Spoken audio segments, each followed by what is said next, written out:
नमस्कार दोस्तों, आप देख रहे हैं और आज हम बात कर रहे हैं होली 2026 पर लगने वाले साल के पहले चंद्र ग्रहण की।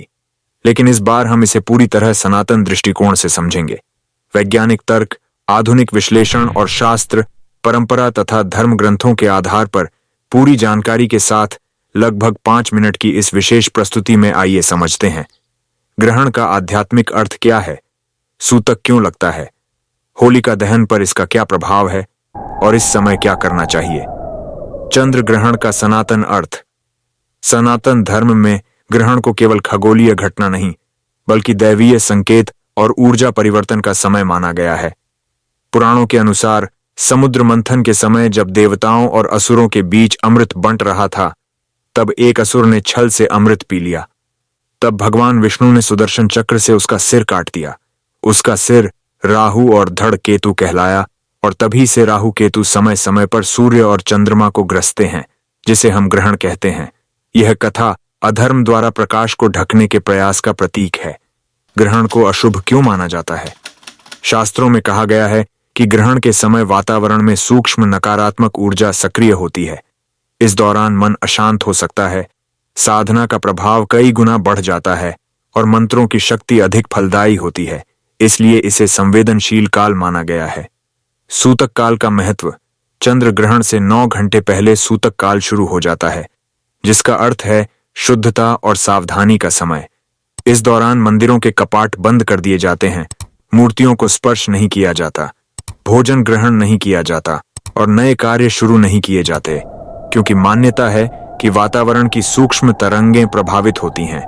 इसलिए मन और शरीर को संयम में रखना आवश्यक है। गर्भवती महिलाओं के लिए विशेष सावधानी। सनातन मान्यताओं के अनुसार ग्रहण के समय घर के भीतर रहना, नुकीली वस्तुओं का प्रयोग न करना और भगवान का स्मरण करना भ्रूण की रक्षा और सकारात्मक ऊर्जा के लिए उचित माना गया है। क्या होलिका दहन प्रभावित होगा? वर्ष 2026 में होलिका दहन 3 मार्च की शाम को होगा, जबकि चंद्र ग्रहण तड़के लगेगा और सुबह समाप्त हो जाएगा।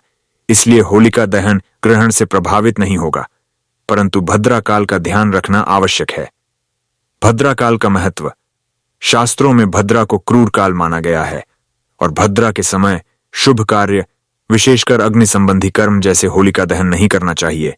अतः पंचांग देखकर भद्रा समाप्ति के बाद ही होलिका दहन करना चाहिए।